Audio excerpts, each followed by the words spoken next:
Morning दोस्तों, स्वागत है आपका क्रेजी क्रिप्टो मिंटू में। Bitcoin edge below 28K dollar in as investors eye US डेब्ट सेलिंग प्रोग्रेस। यानी कि सारी की सारी जो भसड़ है वो अमेरिका में अटकी हुई है। यही कहेंगे, देखिए मार्केट को 1 महीना लगभग हो रहा है, आप खुद इस चीज़ को नोटिस कर रहे हैं कि 1 महीने से मार्केट में कोई ऐसा मूवमेंट नहीं आया जिसकी वजह से कुछ ऐसा लगे कि मार्केट में कुछ अच्छा हलचल हो रही है। कुछ बेशक मार्केट नीचे जाए, कम से कम ये तो रहे कि कुछ कन्फ्यूजन तो दूर हो। लेकिन यहाँ अमेरिका ने जो है इतना कन्फ्यूजन पैदा कर रखा है कि उसकी वजह से मार्केट में किसी तरह की कोई हलचल, जिसे कहते हैं ना कि अच्छी खासी हलचल हो, ऐसा कुछ नहीं हो रहा है। अब किस चीज़ का वेट है? केवल इसी चीज़ का वेट है कि जो इनकी डेब्ट सीलिंग की जो प्रोग्रेस है वो क्या है, क्या अमेरिका बचा पाएगा नहीं बचा पाएगा। लेकिन देखिए, वैसे तो इनकी जो आपस की मीटिंग हुई है भाई विपक्षी लोगों के साथ, यानी कांग्रेसमैन्स के साथ, तो कहीं ना कहीं अभी तक तो प्रोग्रेस ठीक है। लेकिन क्या है कि 1 तारीख बहुत नज़दीक है और वेडनेसडे को इनकी जो है एक तरह से वोटिंग होनी है। तो देखिए, वोटिंग में आप जब पहले से सब कुछ डील पक्की है तो वोटिंग में भी ऐसा कुछ होना जाना ज़्यादा है नहीं, वो कन्फर्म है सब कुछ। लेकिन फिर भी एक डाउट, वो कहते हैं कन्फ्यूजन, वही पैदा है और उसकी वजह से मार्केट देखिए कोई मूवमेंट नहीं कर रहा है 1 महीने से। वही 27,000, 26,000, 28,000, यानी इसी में 100, 200, 500 ऊपर नीचे ऊपर नीचे ऊपर नीचे, और वो भी वेल्स कर रहे हैं। ये कहोगे कि आम इन्वेस्टर कोई बहुत ज़्यादा इंटरेस्ट ले रहा है, ऐसा कुछ नहीं हो रहा है। केवल इसमें जो है कुछ वेल्स का मूवमेंट ही चल रहा है और बाकी अभी भी मार्केट देखिए उसी चीज़ का वेट कर रही है कि कुछ क्लियर हो जाए। तो साहब देखिए, अमेरिका का जब तक ये सब क्लियर नहीं होगा तब तक मार्केट में यही कन्फ्यूजन और उलझन पैदा रहेगी और मार्केट में कोई अच्छा खासा मूवमेंट ना डाउन ट्रेंड में दिखाई देगा ना ही अप ट्रेंड में। लेकिन हाँ, ये अगर पॉजिटिव हो जाता है, सब कुछ वोटिंग में क्लियर हो जाता है, साइन वगैरह हो जाते हैं इनके जो भी डील है, तो उसके बाद आपको थोड़ा सा एक अप ट्रेंड जरूर इसमें नज़र आ सकता है। लेकिन अभी उसमें भी वेट करना पड़ेगा। बेबी डॉज ने एक अनाउंसमेंट किया है, Baby Doge gets into next level of advancement ensuring user security. भाई यूजर की सिक्योरिटी तो ठीक है, आपकी कहीं तक सही है, समझ में आता है, लेकिन मैं तो ये कहता हूँ कुछ करो कुछ प्राइस को बढ़ाओ तो कम से कम यूजर को कुछ, वो कहता है, तसल्ली हो। केवल यूँ अनाप शनाप बेमतलब के ये अपडेट्स का कोई मतलब नहीं है अगर यूजर को प्राइस में कोई इम्पैक्ट नहीं मिल रहा है। देखिए, अपडेट्स तो ये छोटे बड़े चलते रहते हैं, लेकिन क्या है कि कहीं ना कहीं थोड़ा सा हाइप की तरफ ज़्यादा ध्यान दिया जाता है कि किसी तरीके से थोड़ा हाइप क्रिएट हो, पैसा आए। देखिए, पैसा आप तभी आएगा कि जब आप कुछ करोगे। अब इन्वेस्टर्स को तो बहुत हो गया और बहुत वेट कर लिया, बहुत इन्वेस्ट भी कर लिया, बहुत हाइप, झूठी हाइप में फंसे भी। लेकिन अब यह है कि अब डेवलपर्स को ही कुछ करना होगा, तभी कुछ होगा। अगर डेवलपर्स करेंगे तो बेबी डॉज में कोई खास ऐसा इंप्रूवमेंट नज़र नहीं आ रहा है। 100 क्वाड्रिलियन की बर्निंग की बात आते हुए भी तो कहीं ना कहीं ये थोड़ा सा जो है नेगेटिव चीज़ें आजकल चल रही हैं, जिसकी वजह से आजकल देख रहे हैं बाइनेंस पे भी लिस्ट हो जाता है कोई भी टोकन तो कोई ज़्यादा पंप नहीं आता। इतनी बड़ी बड़ी बर्निंग हो रही है तो कोई पंप आपको नज़र नहीं आ रहा है। तो कहीं ना कहीं ये है कि भाई देखिए, अब इनको खुद को ही थोड़ा सा सोचना पड़ेगा, डेवलपर्स को, कि आप लोगों ने जो किया उसका इम्पैक्ट अब बहुत अच्छा नज़र नहीं आ रहा है। कुछ अब ठोस कीजिए जिससे कि प्राइस बढ़े। देखिए, इन्वेस्टर को प्राइस चाहिए, अगर प्राइस नहीं बढ़ेगा तो आप कुछ भी करते रहो, उससे इन्वेस्टर को कोई फ़र्क नहीं पड़ता। अब हम मार्केट को देखते हैं तो मार्केट BTC देखिए अभी 27,660 पर अभी ट्रेड कर रहा है। वही मैंने कहा ना कि ये जो कन्फ्यूजन है जब तक पैदा रहेगा तब तक देखिए ये इसी तरीके से मार्केट का हाल रहेगा। मार्केट में कोई बहुत ज़्यादा आपको, यानी कुल मिला के बोरिंग बोरिंग बोरिंग। और आप खुद देखिए कि लोग एक्टिव भी कम हो गए इसी वजह से कि मार्केट में कुछ है ही नहीं।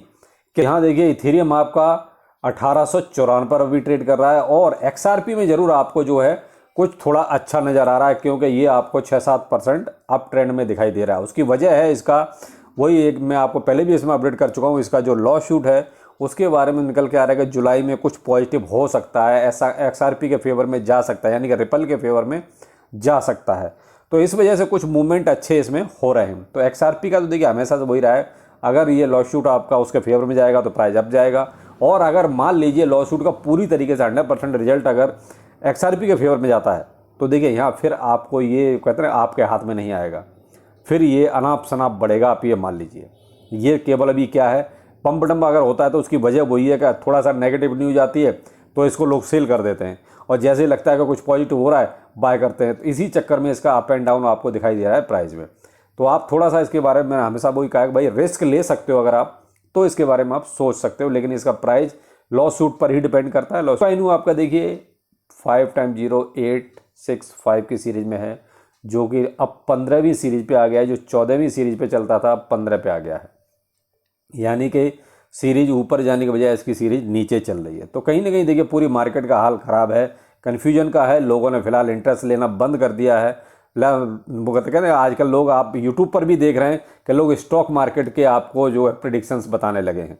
यानी क्रिप्टो को छोड़ के लोग यूट्यूब पर अब आपको स्टॉक मार्केट के बारे में समझाने लगे, उस पर वीडियो देने लगे। तो इसका मतलब क्या है कि कहीं ना कहीं लोगों का क्रिप्टो से इंटरेस्ट कम हो रहा है। प्लस आपका जो है ये P2P स्कैम, इसने और ज़्यादा जो है मामला ख़राब कर दिया। पहले से ही इतना ज़्यादा बोरिंग हो रहा है, ऊपर से P2P नहीं कर पा रहे डर की वजह से। इस वजह से जो है आपको मार्केट में भी ठंडक दिखाई दे रही है। ये देखिए मेरा ट्विटर अकाउंट है, और आप किसी फर्जी लोग को जो है ज्वाइन ना करें। इस पर आप देख सकते हैं, क्योंकि जरा सी इधर उधर करके और लोग बिल्कुल हूबहू अकाउंट बना देते हैं। ये मैं आपको सिर्फ इसलिए दिखा रहा हूँ कि ये जो आपका है, देखिए एक दिन पहले का #मिनिमम सेल लिमिट रिमूव @वजीरx, CoinDCX, Sun crypto, coin switch, ZebPay. तो ये मैं आपको सिर्फ इसलिए दिखा रहा हूँ कि देखिए इस मुहिम में आप जुड़िए, ये कहीं ना कहीं मुहिम आपके लिए ही है। तो इसके साथ क्या होगा कि भाई देखिए जो मिनिमम सेल लिमिट लगा रखी है एक्सचेंजों ने, उसको हमें हटवाना है। अगर वो हट जाएगा तो देखिए कहीं ना कहीं आपके लिए फ़ायदा रहेगा। आप अगर मान लीजिए अपना मिनिमम अमाउंट जो है वो भी विड्रॉ करना चाहते हैं तो कर सकते हैं। अभी क्या है कि एक्सचेंजों ने अपने हिसाब से अपने मन मुताबिक जो है लिमिट लगा रखी है, तो उससे कम आप अगर लिमिट के नीचे जा रहा है आपका अमाउंट तो आप विड्रॉ नहीं कर सकते। आपको मजबूरी में एक्सचेंज पर रुकना पड़ेगा, मजबूरी में उस टोकन में रुकना पड़ेगा। तो कम से कम ये चीज़ जो है हमें हटवानी है। तो आप ट्विटर को ज़्यादा से ज़्यादा ज्वाइन कीजिए मेरे अकाउंट को। ये आपका सामने है रोहिताश यादव ब्रैकेट में CCM। और आप ये जो रोहिताश यादव CCM पे आप देख रहे हैं, एक दिन पहले का जो ट्वीट है, इसको ज़्यादा से ज़्यादा एक्सचेंजों को, जिस एक्सचेंज को आप यूज कर सकते हो उस एक्सचेंज को ज़्यादा से ज़्यादा आप रीट्वीट कीजिए, जिससे कि कम से कम सभी एक्सचेंजों को ये पता चल सके कि आपकी डिमांड क्या है। आप चाहते हो कि भाई ये मिनिमम सेल लिमिट जो आपने लगा रखी है हर एक टोकन पे अलग अलग, उसको हटाया जाए। तो ज़्यादा से ज़्यादा इस ट्वीट को रीट्वीट कीजिए, जिसको अभी लोगों ने लगभग 129 लोगों ने रीट्वीट किया भी है। तो मैं ये चाहूँगा कि आप अपने फ्रेंडों को भी रीट्वीट करें, जिससे कि वो आगे जो है और अपने एक्सचेंजों को ट्वीट करें। और आप भी जिस एक्सचेंज को यूज करते हैं उसको ट्वीट कीजिए, उसको टैग कीजिए। कम से कम उस एक्सचेंज से ही तो हमें करवाना है, एक्सचेंज को कम से कम जो है आपकी बात मालूम पड़े। तो इसलिए आप अपने फ्रेंड्स को और एक्सचेंज को ज़्यादा से ज़्यादा ट्वीट करें। चलिए फिर मिलते हैं किसी नए अपडेट के साथ। नमस्कार।